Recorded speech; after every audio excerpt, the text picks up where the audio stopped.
All right, here we are again, week 15 of the At Vegas Horse Bulls proxy Circa Me and Circa Survivor. I've got no idea what the Circa survivors are left at this point in time. I quit looking some time ago. But Scott, what have we got out there? I think there's less than 50 left, the last I know, or maybe it was 52, something like that. But I want to welcome our special guest on here, Matt. I want to welcome you to our show. Thank you guys for having me. It's like worlds colliding here with my fantastic Circa Survivor proxy, although I kissed my entry goodbye long ago. Still at it with Adam on Prime Suspects. So, yeah, anytime I get to talk to the two of you, especially in the same setting, let's say it's as if Christmas has arrived early for me. So great to be on with you guys. Well, Good to have you. I'm so glad you're here. And it's always been my dream to be on Prime Suspects, even though Adam says never. So this is as close as I can do. So this is what we will do. Let's talk a little bit about the contest. We've got some really good games here, and I don't want to bury the lead, but I will here just a little bit. Adam said he's got a big pick this week. So let's talk about the Circa contest. First one I wanted to talk about with you is the Houston Texans.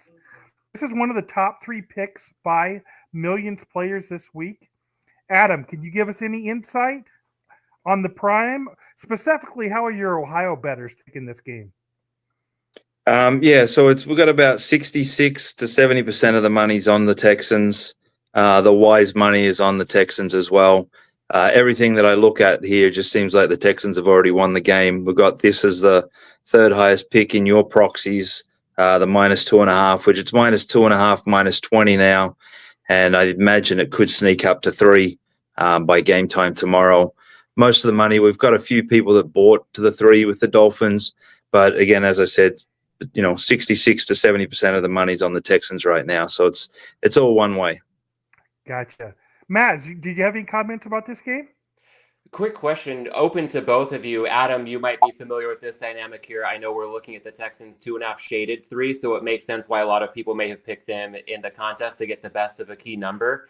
Mm-hmm. Is that a common strategy that you see, and is it indicative anyway of where this line might be closing? I think it's just been every week we've seen a lot of these players are top down, especially the ones that Scott's putting through pretty much every single top down game where there's some leaning numbers or 2.5 to 3 or 3.5 to 3 sort of thing. They're just getting picked in high percentages every week. And then oddly enough, the last few weeks we've started to see the other side of it playing a bit, which I think is kind of the strategy for those that are just a long way behind to try and go against what they know the majority will pick and try and pick something else to get, some key spots to try and make some ground up. That's exactly what Piskey does in his podcast. He's trying to find the losers, trying to win the booby prize, if you will. And so I think he's going the opposite way of the top down guys. So it's a really good, it's a strategy that you have to respect, getting that extra half point on the key numbers. Let's talk about game number 2. This is the Green Bay Packers. Adam, what do your guys think about this one? This was a high pick by Millions players. I felt like I was putting it on every entry. Yeah, so for us, there's probably about 60% of the money on the Seahawks. I know, again, this is a 2.5. A bunch of pros took 3 plus 3 early. There's a chunk at the 3 at plus 3 as well. We're going to need Green Bay slightly at this point in time, but it's very balanced on the wise guy money as well. Okay, so it doesn't sound like much of a pick there at all. Matt, would you like to talk about this, or would you like me to let you pick a game? Let's see. I think I'll go ahead and move on. I don't know that I have anything too additive on Green Bay, Seattle. So, yeah, Scott, where would you like to go next? Let's go to Tampa Bay. I'll let you have that game. Got it. Okay, cool. Yeah, this as the resident Chargers fan, I wanted to make sure we got a chance to discuss this one. And Adam, I'd be curious for your thoughts on something from maybe a handicapping perspective, and Scott as well, if there's anything relevant from a contest perspective. What I recall seeing early in the week was some Chargers money when this opened in the range of a flat 3. I think it got shaded toward 3.5 early on. Of course, we've seen some meaningful two-way action. Justin Herbert missing a practice, being limited for another practice. So, Adam, I guess I'll start with you as far as my curiosity is piqued. When you see two-way action on a game like this, and then it seems to have settled out at this point in the weekly betting cycle, do you have any sense as to whether this line is likely to move and in which direction it might move between now and kickoff? Yeah, so this one feels like it might get back to the 2.5. We've got 70% of the money on the Chargers. On the wise guy side, it's even 100% of the way. But of that 70% of the money on the Chargers, 50% of it is at the -3 and 50% of it is at -2.5. So there is sort of balanced out there of where the money come in early, but it seems like it's heading back the other way. Yeah, I feel like if I were inclined to bet the Chargers in this one, I would be, to quote my friend Las Vegas Chris, in hurry up and wait mode. If this goes back to 2.5, you can capture all kinds of value. And if the Chargers just tick up a bit, I think 3.5 is far fetched. If you're laying a flat 3 instead of an even money 3, might as well wait and see if you can get another crack at 2.5. Yeah, I think that's the way this ends up going, is potentially to the 2.5, -20, -15 or something. I mean, that's kind of where it is right now when it's got a three dog 20. But I feel like it might end up getting to 2.5 flat by tomorrow. That sounds really good. Hey, I just remembered one that has happened this morning that's not on our chart. I wanted to see if you got any unusual activity on the Raiders game. I believe they're playing the Falcons. Atlanta, yeah, Atlanta Falcons. I was seeing a lot of movement on that game this morning, an unusual amount of movement, I should say. Checking that game here. Do you know the game number? Oh, that's the Monday night game. It's a Monday night, yeah. Like 483 maybe? Yep, I've got it. I was usually just looking at tomorrow's games, but I've got that. So, yeah, I mean, looking at this, there was significant money at the -4, -4.5, -5. Looks like it was all today. Yeah. And a little bit the other day. But this one's gone back and forth. We've definitely laid from -3.5 all the way up to +6. So this one seems to have gone back and forth a fair bit. Right now, we've got about 70% of the money on the Falcons overall, which the bulk of it is at 4 and 4.5. And then on the Raiders, the bulk of it is at 4.5 and 5. But we're starting to see some of the +5.5 come in now as well. But this is also looks like 80% of the sharp money is on the Falcons. And if I just open up this piece, yeah, it's at the -4. So it sounds like when that 4 was hanging, the information or whatever they were looking for come through. The 4 was taken and the 4.5, and then we got a little bit of buyback on the other side. Yeah, I don't know why that game just struck me. I did not put it on the list, but my Spank Odds line alerts were just going nuts this morning, and it was just on that game, so it was kind of surprising. Well, yeah, I mean, it looks like maybe it moved late because, a lot of the people, it would be surprising to see what the Circa numbers come out for those late pickers because, again, Circa put out 4. It's now 5.5. So that's usually a big top-down game when the numbers are moving like that. But your numbers don't show up that. So it'll be interesting to see what the Circa posts out with them releasing their numbers a few minutes ago. Yeah, gotcha. Matt, did you have any comments on that Raider game, or did you want to talk about the Bills game? Yeah, I know with the Raiders game, Hitman released Atlanta -4 this morning, would have been probably early afternoon Eastern time. So that usually has some market influence. My first thought was maybe there was quarterback news. And of course, hours after Hitman releases a game, you see that Max Crosby out for the season. I think we already assumed he was probably going to miss on Monday anyway. But sometimes it's just if we have influential bettors like that who are maybe a few hours ahead of the curve on what hits headlines on ESPN and places like that, then it's going to cause a stir at the books that maybe carry more influence across the market. So that would be my best guess on what you saw this morning with the Raiders. Well, thank you for telling me that. Yeah, if Hitman was the one who caused it, there was just a tremendous flurry of activity. So that's one of the things that you can use Spank Odds for is if you have your alerts set correctly, you can see when something is going on, but you don't always know why. But yeah, there was a lot of activity in that game. It was mid-morning here on the West Coast. So I'll let you talk, Matt, if you want to, a little bit about the Bills game. Cool. A couple things that don't pertain so much to this point spread, but one area that I've taken my first foray into this week is same game parlays. And that might sound really square, but I feel like there's some really sharp people playing these in interesting ways. I think of some interesting interviews I've heard with guys like Judah Fortgang and Matthew Friedman. And the key that I've heard from maybe advantage same game parlay players, if you will, that might sound like an oxymoron, but I do think it can be possible, is looking for edges when it comes to inverse correlation. So when it comes to a game like Buffalo Detroit, I myself have taken a small flyer as an experiment on Josh Allen as an anytime touchdown scorer paired with under 40.5 rushing yards at plus 422.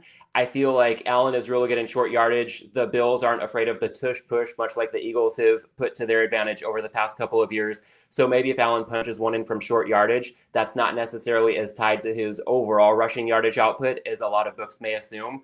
So Adam, I'd be curious for your perspective. I might be new to noticing this, or maybe it's a new feature that I just previously wasn't even looking out for, but I believe on my bookmaker account, same game parlays are now available. Is this something that you're starting to look into, and specifically something that you're looking to price perhaps better than certain books that might be missing certain edges when it comes to inverse correlation? So some of the stuff I think that are being discussed is where putting up sort of set same game parlays. Ultimately, for Prime and Planetech and that, we're looking to have the same thing that everybody else has, where you can really, for me, the goal is frictionless betting. So no matter what buttons you click, ultimately there's an engine behind it that prices up what the odds are, no matter, what you click on, as correlated as they can be. Even if you bet the favorite money line and the minus 3 points or something, it's really just taking the 3 points. But most systems right now will see that and block you and not allow you to go forward, which is the correct thing to do in that sense. But ultimately, it'd be nice if, again, whatever buttons you're pushing, getting it into the betting slip and then making that frictionless experience of just clicking it, putting in your money, getting your odds and getting whatever that true thing is. But on the flip side of that, and I know, with Matt Metcalf's interview this week, which you'd sort of pushed towards earlier when we were speaking, I haven't listened to it myself, but he'd sort of said something about these anti-correlated same game parlays, which is something that over the last 3 or 4 months, I've heard different people saying that, looking for while on the correlated side, these machines, engines that are pricing these up really gouge the player. But on the flip side, when you're doing the anti-correlation, it's really not pricing them up correctly, and you're getting some edges in that to play those out. So, it's definitely somewhere that people are leaning into. And again, it's the books are thinking, oh, same game parlay better. He doesn't know what he's doing. Like, give him good limits, let him play. And I think there's some edges. It's sort of the reverse teaser thing that Captain Jack, which I think what were they called in the day, pleasers rather than teasers, where they were sort of taking advantage and seeing spots where there was plays in that. So, I mean, most of the edges in this game, when everyone's running right, you go left. When everyone's going left, you go right. That's ultimately where you still find some low-hanging fruit in the business these days as a bettor. I'm glad you mentioned teasers as part of that answer, because my other thought on this game was that I've been on the fence all week about teasing Buffalo up to place 8.5 and pairing them with Washington down to minus 1.5 at New Orleans. And two things that give me pause would be that this line for Bills Lions is shaded toward 3 for Detroit, and I prefer a cleaner cross through the 3 if I'm going to get in play on a teaser. And then with regard to Washington, New Orleans, I just feel like the teaser graveyard is littered with road favorites. So I feel like it's no surprise if Buffalo wins this game. No surprise if the Saints lose by any margin to Washington, and at minus 1.5, you're pretty much feeling safe with a Commanders teaser leg as well. But any thoughts from either of you guys? Maybe nudge me one way or the other when it comes to playing or not playing a Bills Commanders this week. Yeah, so for me, the teasers, you're right, like putting those home, away teams, road teams down to like minus 1.5 and that, I've been caught on those. Those are things I avoid like the plague. And oddly enough, this week, Saints is actually our play of the week at the plus 7.5. Is on the just an absolute standout on the board. And even while starting this stream, more money has come in on the Commanders. Now, I will say the caveat of this is that on the Wise Guy bets, about 98% of the money bet by Wise Guys is on the Commanders as well. However, of the total volume, it's only about 15% of the overall volume. So for me, for all the things that we've done through this, when we went on our hot streak last week, unfortunately, we were winning the whole way. I do know some people stole the 6.5 and got the hook. We were good. We were home. Like even in the fourth quarter when Miami went up, the Jets went up, they were minus, I think, 350 or something favorite to win the game. And then, to get pushed like that in overtime is unfortunate. But yeah, this week's going to be the Saints. We're going to need the Saints for everything right now. So depending on whether you look at our 10-game streak or our one loss or our one push and where we're at it right now, it might be dangerous to go against us. Yeah, I'm not willing to step in front of that train. So I would rather pass on a teaser that may win than force the issue on a teaser that may lose. So especially with the Saints being the pick of the week, I think I will go ahead and continue to steer clear of that Bills Commanders teaser.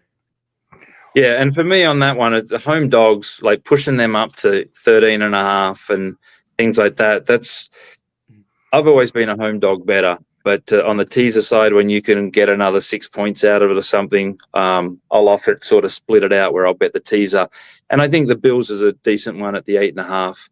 And for the way I'm looking at it, I'd put the Saints up to 13.5 and then sort of play them maybe in a parlay or something as well at home. So, yeah, I mean, it's that one, as I was looking at the charts, this was an absolute standout. I don't think we've really had strong ones like this since those first few weeks when we were against the Jets. And I think it was Chicago on the road or in London with the Jags. But again, the only caveat is the wise guys are all over the Commanders as well. Well, Adam, you did say one thing I really want to comment on. And I think this is critical to be a well-rounded gambler. You were talking about if everybody's going left, you should be going right. Everybody's going right, you should be going left. Now, if you're a poker player, you know exactly what that means. Because if everybody at the table's tight, you've got to play pretty loose. Everybody's loose, you got to tighten up. So that's one of the advantages gambling that I think I have, because I'm very well-rounded in different gambling aspects. And I know, Adam, you played a lot of horses in your life too. So I'm sure you feel the same way about your own position, correct? Yeah, always. So I just think that's so critical. If I may jump in with a follow-up to that, Scott, and circling back to Matt Metcalf's fantastic interview on Circles Off this week. A lot of credit to Rob, Johnny, and Matt for putting that together. I think Matt's advice to his former self would have been to know when to press his edges more. In a lot of ways he talked about, even though he sets odds and has so much experience as a bookmaker, he's generally not as risk-seeking as many would assume. So I found that juxtaposition interesting to lay that out there and then say at the end you're looking to find spots to press your edges. Whether it's at a poker table or in betting, how do you guys go about identifying those spots? When you want to throttle it back and when you want to step on the accelerator so that you're not just stagnant in your approach every step of the way? Well, this is always my disclaimer. And that's where, I've sat down and had long conversations with Matt. And he was more on the bookmaking side, didn't push as hard on the betting, whereas I let loose on the betting side of it and just sort of, I didn't do bankroll management or anything like that. It was just lay it all out, go as hard as possible. And then on the bookmaking side was sometimes probably a little bit more hesitant than what he may have been and whatnot in some of those spots. But again, it generally is, I was happy leaning into it as a bettor because it was my money and it was, me that was paying for it at the end of the day, win or lose. Whereas, again, if you're on the other side, depending whose money ultimately it is that you're really dealing with at times and what kind of person they are as well. Fortunately, I've really never worked for someone that doesn't truly understand this business. So from day one, when I started at a place in Australia all the way to Spiro in Jamaica, and then with Bet Chris and that, I've really been able to gamble hard on understanding, all right, this is the number. And if we have a bad result, as long as I can explain it as to why I held the number or pushed the number or anything like that, then you sort of have that sense of understanding. And you do it enough times and you're right enough times that you earn, the keys to the castle kind of thing. And I think that's where a lot of other sports books and operators get it wrong, is they have some great fucking traders in their house and they just suffocate them and they don't really let them go hard, which is, again, with Matt at Circa and Derek, obviously had a great opportunity to lean into it at times and really take those chances and sort of push it to the wall kind of thing. I couldn't agree with you more about the Matt interview. It very well may be the best podcast of the entire year, as far as I'm concerned. Matt went through some things there, and the questions that Johnny asked, I could not believe how great they were. I thought Johnny did an outstanding job. And Johnny did mention me on the podcast a year or two ago and said that he knew I was a winner. I know Johnny's a winner too, and he had some very, very strong questions. So I could not say anything more better about that podcast than I already have, but I plan to listen to it again. It was just that good. And as far as betting, Adam is much more of a gambler than I am. I am far, far more conservative. So I don't push anything nearly like Adam would. I'm a far more conservative. I want to have money to play the next day. And I'm not entirely sure, Adam, that's ever crossed your mind. No, it really hasn't. That's the first thing that goes through my mind. So we'll see if it does enter the consciousness pending the outcome of Washington, New Orleans tomorrow. I'm going to play that one pretty heavy, but I'm not going to play it beyond my means. And everybody's been looking here at our screen.